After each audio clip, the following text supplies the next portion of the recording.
মাঝে মাঝে আমাদের পরিস্থিতি খুবই নড়বড়ে হয়ে যায়। ব্যক্তিগত জীবনে বিভিন্ন সমস্যা দিয়ে দিন পার করি। কখনো ভিন্ন চাপ, কখনো পারিবারিক চাপ, কখনো আবার মানসিক চাপ।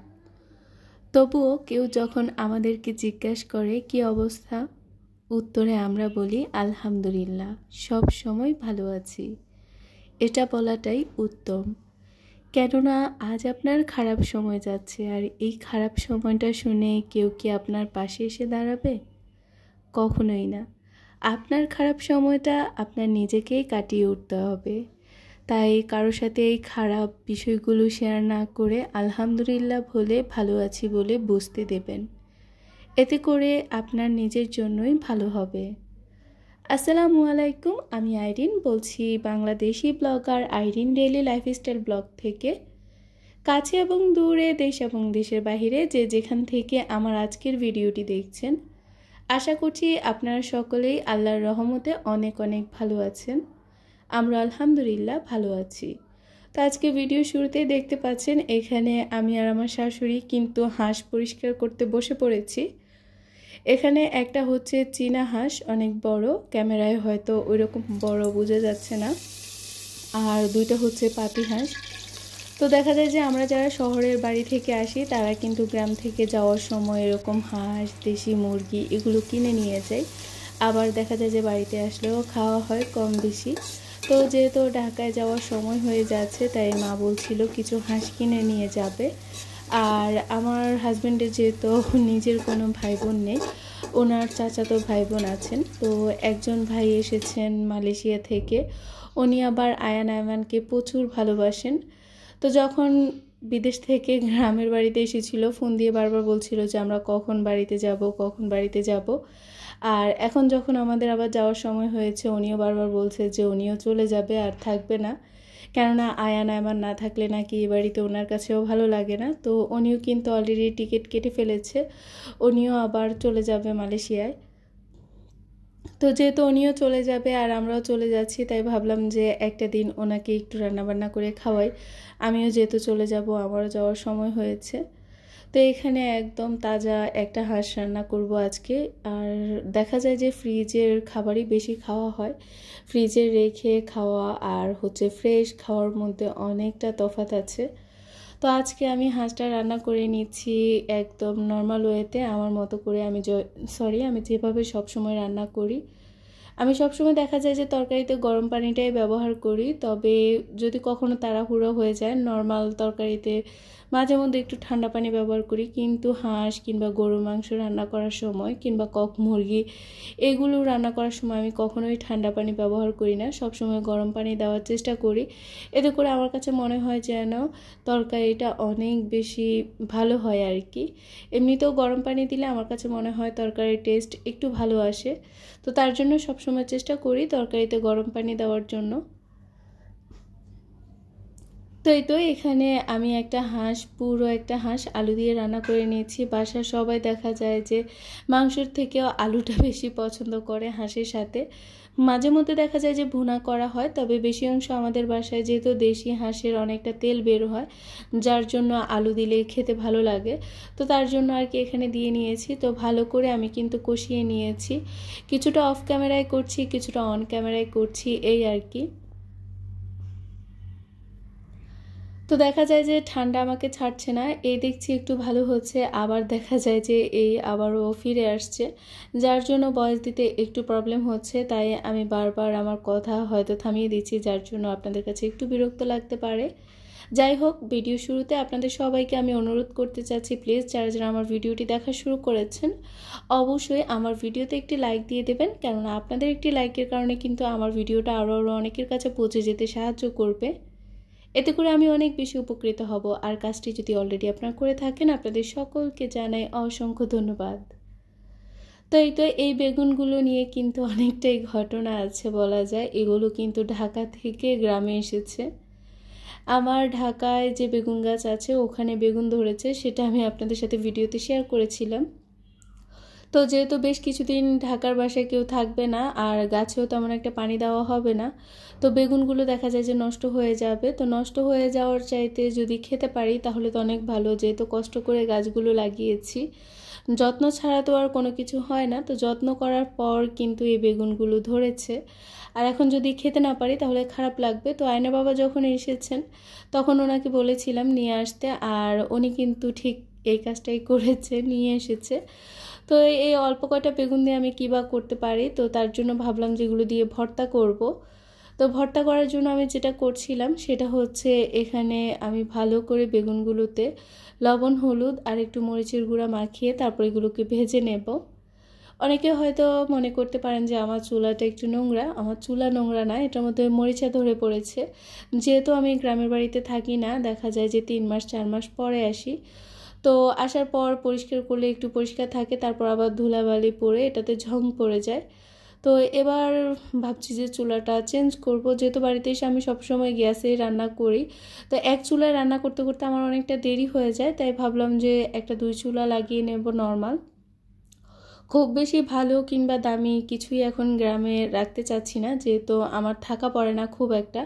তাই যদি ভালো কিছু লাগাই সেটা ভালো থাকে না, সেটা কিন্তু নষ্ট হয়ে যায়।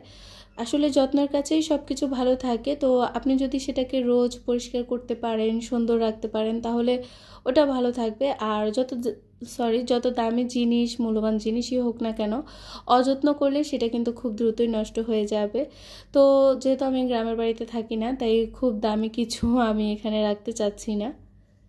তো এই তো বেগুনগুলোকে আমি ভালো করে ভেজে নিচ্ছি। সব সময় বেগুন ভাজার আগে বেশ কিছুক্ষণ আগে লবণ, হলুদ দিয়ে মাখিয়ে রাখবেন, এতে করে কিন্তু বেগুন ভাজতে গিয়ে আপনার তেল খুবই কম লাগবে। এখানে আমি শুকনো মরিচগুলো ভেজে নিচ্ছি, ভেজে তারপর তুলে নিব। আজকে কয়েক রকমের ভর্তা করব, তো তার জন্য শুকনো মরিচটাকে একটু ভালো করে বেশি করে আমি ভেজে নিচ্ছি। আসলে সব কিছু যতটা তাড়াতাড়ি দেখা যাচ্ছে যে করে ফেলেছি, ততটা তাড়াতাড়ি হয় না। দেখা যায় যে কখনো আয়মানকে দেখতে চাচ্ছি, কখনো আবার আয়ান কি করছে সেটা দেখতে চাচ্ছি। গ্রামের বাড়িতে আসলে আয়ান দেখা যায় যে আমার হাতের কাছেই থাকে না। ও অলরেডি কোথায় আছে জানি না, তবে যেখানে আছে ওর বাবার সাথে যেহেতু আছে, তাই আমি আমার মতো করে রান্নাবান্না করছি। যেহেতু এখন গ্রামের বাড়িতে ওর বাবাও আছে, তাই ওর বাবাই ওদের খেয়াল রাখছে। আমি আমার মতো করে ঘরের কাজগুলো সামলিয়ে নিচ্ছি, এই আর কি। তো গ্রামে আসলে দেখা যায় যে গ্রামের অনেক কিছুই চাইলে আপনাদের সাথে শেয়ার করতে পারি, স্কিপ করে যাই যেহেতু একটু ব্যস্ত থাকি। এ আসে ও আসে, নানান মানুষের সাথে কথা বলতে হয়, গল্প করতে হয়, যার জন্য দেখা যায় যে আর ওরকমভাবে হয় না। তো ইনশাল্লাহ এই তো চলে যাব আবারও ঢাকায় যাওয়ার যেহেতু সময় এসেছে, তো ঢাকায় চলে যাব। এই ভিডিওগুলো আসলে অনেক আগের, আর আমি তো এখন ঢাকায় বসে বসে এই ভিডিওগুলোতে ভয়েস দিচ্ছি। তবে আমি ওইভাবেই ভয়েসটা দিচ্ছি, তখন আমার সময়টা ঠিক কেমনভাবে আমি পার করেছি, কি করেছি, ওইভাবেই আপনাদের সাথে কথাগুলো বলে যাচ্ছি। এতে করে হয়তো আপনাদের একটু ফিল হবে যে না, আমি এখনও ওখানেই আছি। তবে না, আমি এখনও কিন্তু গ্রামে নেই, অবশ্য আবারও গ্রামে যাওয়ার সময় হচ্ছে, আর এই সময় আমি এখন ভিডিওগুলো আপনাদের সাথে শেয়ার করছি। তো বাড়িতে আস্তে আস্তে করে বেশ কিছু কাজ করাচ্ছি, এই আর কি। আপনারা যারা আমার পুরাতন ভিউয়ার্স আছেন তারা তো জানেন যে বাড়িতে আমার ঘরের কি অবস্থা, নোনা ধরে একদম ঘরটা নষ্ট হয়ে যাচ্ছে। তো খুব শীঘ্রই এটার কাজ করতে হবে, যার জন্য আবারও আমাকে হয়তো গ্রামের বাড়িতে যেতে হবে। এটা কি? ছোট মাছ। এই মাছগুলোর নাম কি? পুঁটি মাছ। তুমি চিনো? দেখি আম্মু কোত্থেকে ধরে নিয়ে আসছে এগুলা? বাপির সঙ্গে ধরে আসছি। বাপির সঙ্গে? আচ্ছা, ঠিক আছে। তো আয়মানকে তো বাড়িতে আসলে আমি একটুও পাই না, আয়ানকে একটুও পাই না হাতের কাছে। আয়মান, আয়ান এই দুইটা নাম একদম কাছাকাছি, যার জন্য দেখা যায় যে আমি নিজে মাঝে মাঝে ওদেরকে ঘুলিয়ে ফেলি। আয়মানকে আয়ান বলে ডাকি, আয়ানকে আয়মান বলে ডাকি।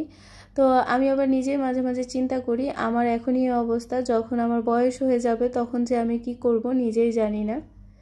তো এখানে আমি বেগুনের খোসাগুলো ছাড়িয়ে নিয়েছি, তারপর বেগুনটাকে পেঁয়াজের সাথে হাত দিয়ে ভালোভাবে মাখিয়ে ভর্তাটা করে নেব। এই ভর্তাটা আমার কাছে বেশ ভালো লাগে। যেই খাবারগুলো বেশি পছন্দ ওই খাবারগুলোতেই অ্যালার্জিটাও বেশি। তো আস্তে আস্তে মনে হচ্ছে যেন পছন্দের খাবারগুলো সব ছেড়ে দিতে হবে, অ্যালার্জি এত পরিমাণ থাকে ওই খাবারগুলোতে, ওরে বাবা, যা বলার বাহিরে। আমার গত ভিডিওগুলো অনেকেই অনেক বেশি পছন্দ করেছেন, তো সামনে আরও আশা করছি আকর্ষণ থাকবে আপনাদের জন্য। তাই আপনাদেরকে বলবো যে প্লিজ অবশ্যই আমার চ্যানেলের দিকে চোখ রাখবেন। গ্রামের সুন্দর সুন্দর ভিডিও দেখতে অবশ্যই আমার চ্যানেলটিকে সাবস্ক্রাইব করে আমার সাথে থাকুন। যারা যারা আজকে প্রথম এসেছেন আমার চ্যানেলে, অবশ্যই পাশে থাকা বেল বাটনের অল অপশনটি ক্লিক করে রাখবেন। এতে করে আমি ভিডিও ছাড়া মাত্র নোটিফিকেশন চলে যাবে আপনাদের কাছে। আর কাজটি যদি অলরেডি আপনারা করে থাকেন, আপনাদের সকলকে জানাই অসংখ্য ধন্যবাদ। তো এখানে আমি বেগুন ভর্তাটা করে নিয়েছি। যেহেতু এখন গরম পড়ছে আর এই গরমের মধ্যে হাতের ভর্তাটা বেশি একটা ভালো থাকবে না, তো তার জন্য আমি যেটা করছিলাম সেটা হচ্ছে যে আমি সবগুলো ভর্তাকে একটু কড়াইতে করে নিয়েছি। এর ফাঁকে আমি একটু কলার ভর্তাও করেছি, সেটা আপনাদের সাথে শেয়ার করিনি, শেয়ার করেছি বাট বলিনি যে এটা কিসের ভর্তা। তো তার জন্য একটু বলে রাখলাম। কলার ভর্তাটা করেছি একদম মরিচ ছাড়া। গ্রামে আসার পর হুট করে কেন জানি না আয়মানের পেটে সমস্যা দেখা দিয়েছে, তো আয়মান তো তেমন একটা কিছু খায় না, তাই ভাবলাম যে আমি নিজেই খাই, তাহলে হয়তো ওর একটু উপকার হবে। আর এখানে একটু কাঁঠালের বিচি ভর্তা করব। আসলে ভাইয়া দেখা যায় যে মাছ মাংসের চাইতেও উনি ভর্তাটা খুব বেশি পছন্দ করেন, তো তার জন্যই একটু ভর্তা করেছি। আর এই তো হাঁসের মাংসের ফাইনাল লুক দেখতেই পাচ্ছেন। খুব মজা হয়েছিল, নিজে রান্না করে নিজেই বলছি বিষয়টা আসলে কেমন দেখা যায়, তাই না? তো এখানে আমি সবার আগে ভাইয়ার জন্যই বেড়ে নিয়েছি। ভাইয়া যেহেতু খেতে এসেছে তাই আগে আগে ওনারটাই দিয়ে দিয়েছি। এদিকে আবার আমার হাতে অনেক কাজ আছে, যেহেতু কাল চলে যাচ্ছি, তো সব কিছু গুছিয়ে নিতে হবে, থালা বাটি সব কিছু এভরিথিং। আসার সময় আসার পর আমি সব কিছু নামাই, সব কিছু ক্লিন করি, আবার যাওয়ার সময় ক্লিন করে শুকিয়ে সব কিছু তুলতে হয়। তো আসলে অবস্থাটা অনেকটাই খারাপ হয়ে যায় তখন।